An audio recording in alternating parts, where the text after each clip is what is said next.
ओशो के आश्रम, जिसे ओशो इंटरनेशनल मेडिटेशन रिसोर्ट भी कहा जाता है, पुणे, भारत में स्थित है और यह आध्यात्मिकता और आत्मविकास का एक प्रमुख केंद्र है।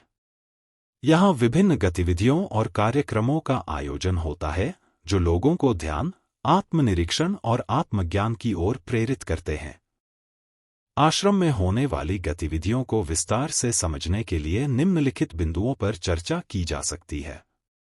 1. ध्यान सत्र, मेडिटेशन सेशंस। गति ध्यान, डायनामिक मेडिटेशन। यह ओशो द्वारा विकसित एक अद्वितीय ध्यान विधि है जिसमें 5 चरण होते हैं। पहला चरण, तीव्र और अराजक श्वास प्रश्वास करना। दूसरा चरण, ऊर्जा को जागृत करने के लिए किसी भी रूप में शारीरिक गतिविधि करना। तीसरा चरण, हु मंत्र का उच्चारण करना। चौथा चरण, शून्यता में गिरना। पांचवां चरण, खुशी और स्वतंत्रता का अनुभव करना। कुंडलिनी ध्यान, कुंडलिनी मेडिटेशन। यह ध्यान विधि 4 चरणों में होती है। पहला चरण, शरीर को हिलाना। दूसरा चरण, नृत्य करना। तीसरा चरण, स्थिर खड़े होकर अवलोकन करना। चौथा चरण, लेटकर विश्राम करना।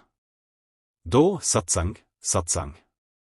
सत्संग में ओशो के प्रवचन होते थे जो आज भी रिकॉर्डेड फॉर्म में सुनाए जाते हैं। ये प्रवचन ध्यान, प्रेम, जीवन और मृत्यु जैसे विविध विषयों पर होते हैं और इसमें विभिन्न धर्मों और परंपराओं का समावेश होता है।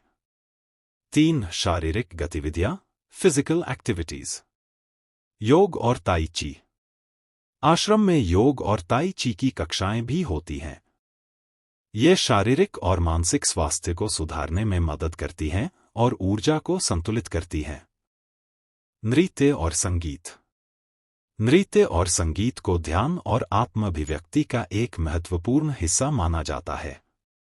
आश्रम में विभिन्न नृत्य सत्र और संगीत कार्यक्रम आयोजित किए जाते हैं जो लोगों को आनंद और स्वतंत्रता का अनुभव करने में मदद करते हैं।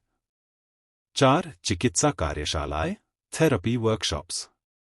ओशो आश्रम में विभिन्न प्रकार की चिकित्सा कार्यशालाएं होती हैं जो व्यक्ति को अपनी आंतरिक समस्याओं को समझने और हल करने में मदद करती हैं। इनमें प्रामाणिक स्पर्श चिकित्सा, हृदय चक्र ध्यान और अन्य आधुनिक और पारंपरिक चिकित्सा पद्धतियां शामिल हैं। 5. रचनात्मक अभिव्यक्ति, क्रिएटिव एक्सप्रेशन। कला और शिल्प। आश्रम में कला और शिल्प की कार्यशालाएं भी आयोजित होती हैं जो लोगों को अपनी रचनात्मकता को बाहर लाने में मदद करती हैं। इसमें पेंटिंग, मूर्तिकला और अन्य रचनात्मक गतिविधियां शामिल होती हैं। लेखन और कविता। लेखन और कविता की कार्यशालाएं भी होती हैं जो लोगों को अपने विचारों और भावनाओं को अभिव्यक्त करने का एक मंच प्रदान करती हैं। 6. स्वास्थ्य और कल्याण, हेल्थ एंड वेलनेस। आयुर्वेदिक चिकित्सा। आश्रम में आयुर्वेदिक चिकित्सा और उपचार की सुविधाएं भी उपलब्ध हैं। इसमें विभिन्न प्रकार के मालिश, पंचकर्म और अन्य उपचार विधियां शामिल होती हैं। स्पा और स्विमिंग पूल।